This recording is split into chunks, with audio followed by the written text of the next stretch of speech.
जय श्री राम।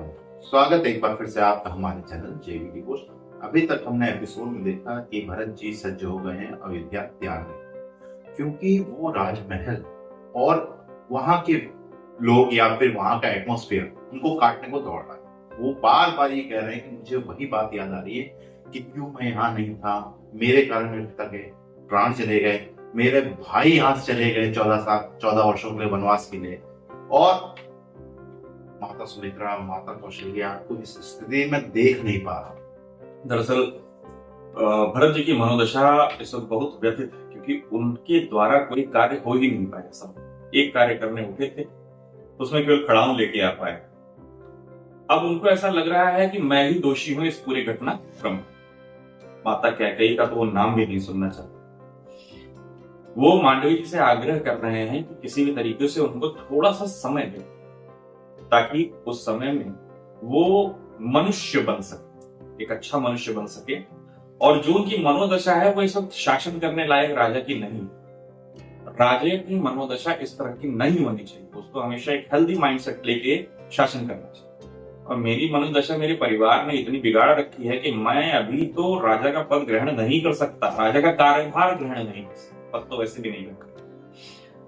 अब देखते हैं आगे किस तरीके से मांडवी जी उनको समझा पाती हैं या नहीं समझा पाती। मांडवी जी ने तो समर्थन दे दिया है। वो मतलब आगे मैं आपका जो है इंतजार करूंगी, लेकिन अब किस प्रकार से पूरा परिवार समर्थन देगा वो देखना है। कैसे कौन किस तरीके से समझाता है ये देखने के लिए हमें चलना पड़ेगा एपिसोड में। तो बिना विलंब के शुरू करते हैं एपिसोड 133 पार्ट 1।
यहाँ क्या कर रही हैं आप? चोट लगी है ना, विश्राम करना चाहिए था। मैंने रोते हुए बालक की पुकार सुनी, इसलिए मैं इधर आ गई। बालक?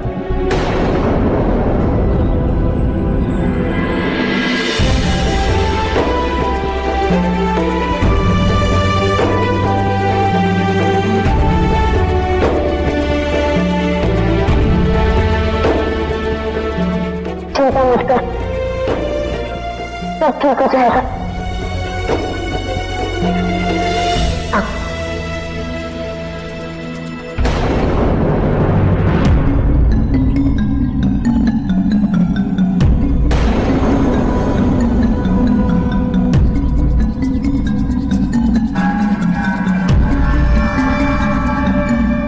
डरो नहीं, ये तुम्हें कुछ नहीं करेंगे। तुम सुरक्षित हो, हम सब तुम्हारे साथ हैं।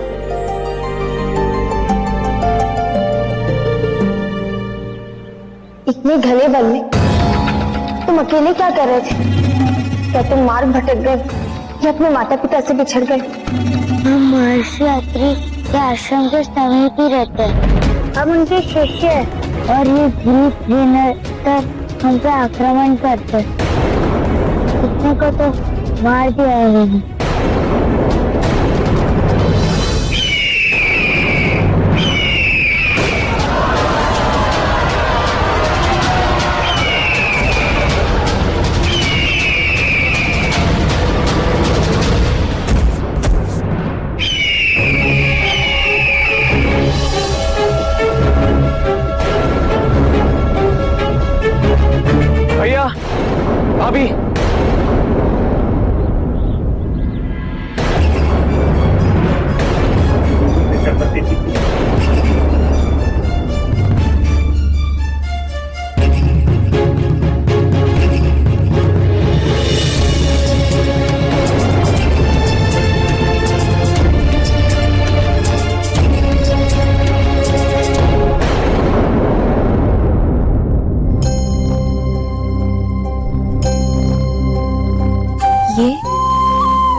इतना बड़ा अपराधी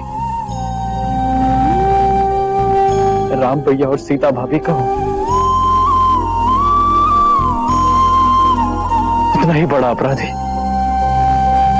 मैं आपका भी हूं।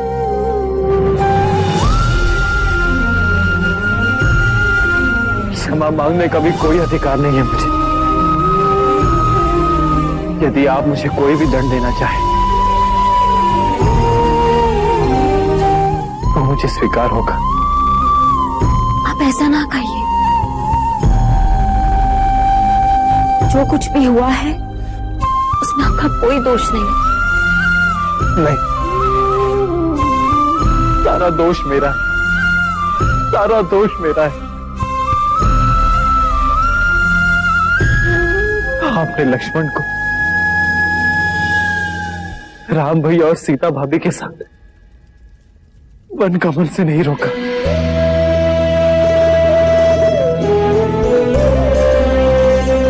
ये निस्वार्थता की पराकाष्ठा है। आपने अपने ही पति से वियोग स्वीकार कर लिया। अपने सुखों का त्याग कर दिया।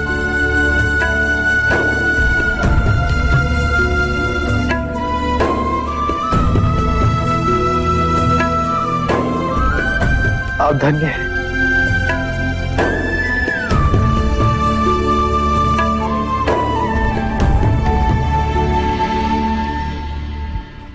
वचन दिया था मैंने उनको कि कभी भी उनके और उनके भैया के प्रति कर्तव्यों में बाधा नहीं बनूंगी।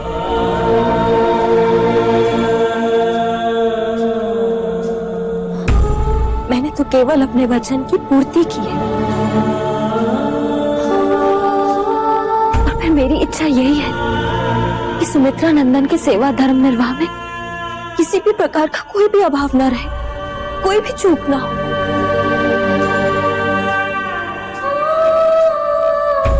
वो प्रतिपल बिना थके, बिना रुके, बिना भ्रमित हुए आप अलग पूरी एकाग्रता के साथ अपने भैया और भाभी की सेवा में समर्पित रहे।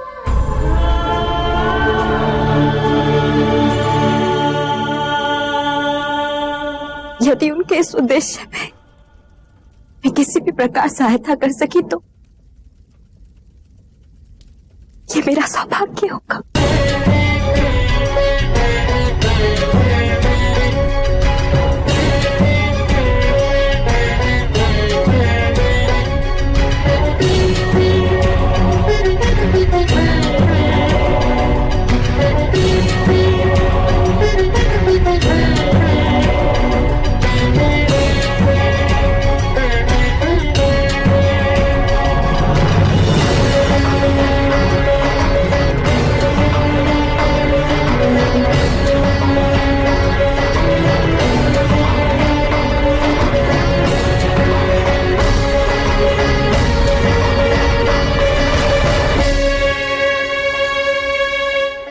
भैया की अनुपस्थिति में आपकी रक्षा करना मेरा कर्तव्य है भाभी। तो अपने कर्तव्य का निर्वाह ये मैंने उचित रीति से नहीं किया।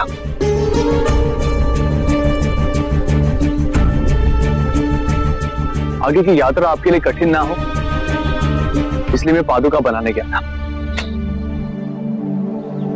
मुझे क्या ज्ञात था कि इसी के बीच कोई संकट आ जाएगा। मुझे क्षमा कर दीजिए भाभी। कोई बात नहीं लक्ष्मण, तुम्हारे भैया उचित समय पर लौट आए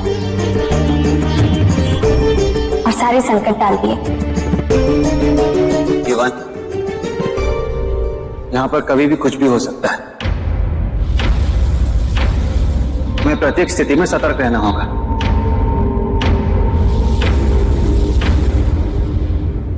बालक,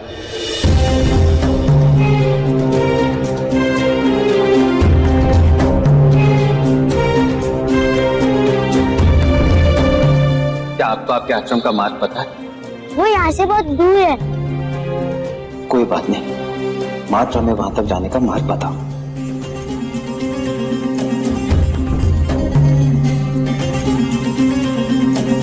चलो बालक, मेरे साथ बैठो यहाँ।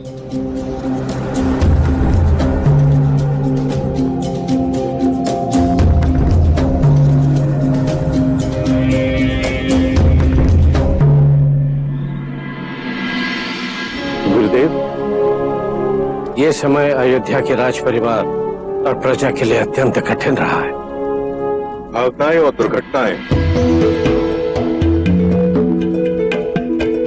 राजधर्म में बाधक नहीं बन सकती। प्रशासन एवं व्यवस्था के पुनः सुचारू संचालन हेतु भरत का विलंब राज्य कार्यभार संभाल लेना आवश्यक होगा। किंतु गुरुदेव, राजकुमार भरत अभी तक आए क्यों नहीं?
उर्मिला जी के शब्द जिस प्रकार के थे, कहीं ना कहीं भरत जी के अंतरात्मा को सही दिशा में लाने का प्रयत्न था कि किस प्रकार से उर्मिला जी ने अपने दिए हुए वचन का पालन करने के लिए, रघुकुल की रीति को कायम रखने के लिए बिना एक क्षण सोचे समझे तुरंत लक्ष्मण जी को अपने भाई के साथ जाने की आज्ञा दे दी ताकि वो अपना सेवा धर्म निभा सके। देवी उर्मिला ने जिस प्रकार से विवेचना की अपने कार्यों की और उनके कर्तव्यों की, वो बड़ा अच्छा लग रहा था कि हाँ, उनकी सोच कितनी अच्छी। ये कहीं ना कहीं भरत जी को भी एक रिकॉलिंग आ रही है अंदर से कि जब प्रत्येक व्यक्ति अपने वचन और कर्तव्यों के प्रति सजग है, अपनी भावनाओं को दरकिनार, क्योंकि उर्मिला जी उनके सामने जीता जाता एग्जाम्पल उनके महल में ही है, उनके भी पति नहीं है, लक्ष्मण जी साथ में गए थे, उसके बावजूद वो सारे कार्य सारे दायित्व संभाले। इस कठिन परिस्थितियों में भी सभी लोग उस एक वचन के लिए अपना अपना जो है त्याग और कर्तव्य निभा रहे हैं। अब भरत जी की बारी है। जिस तरीके से भरत जी के भैया, छोटा भाई और भाभी वन में गए हुए हैं, उसी तरीके से उर्मिला जी के पति, जेठ और बड़ी बहन वन में गए। दोनों लोगों में सामंजस्य, अगर वैसे तो सभी के कोई ना कोई गए, लेकिन दोनों लोगों के सामंजस्य में ये है कि प्रेम की जो भावना है वो सर्वोपरि, सबसे ऊपर, और उस प्रेम से भी अपना कर्तव्य ऊपर करना, प्रेम के भी ऊपर अपना कर्तव्य रख देना ही आपके निस्वार्थ भाव कार्य का एक विवेचन। दूसरी ओर हम देख रहे हैं प्रभु श्री राम जी का जो अब सफर शुरू हुआ है, अब जो है लोक कल्याण का, लोक कल्याण की बारी आ गई कि जहां जहां पे क्या क्या परेशानियां हैं, परेशानियों को खत्म करते हुए आगे बढ़ना है उन्हीं के जय जयकार से। ताकि फिर जब उनकी जय जयकार होगी, क्या प्रभु श्री राम जी आए थे, राम आएंगे, सबको इंतजार। चलिए इस एपिसोड समाप्त, शीघ्र ही मिलेंगे नए के साथ, तब तक के लिए राधे।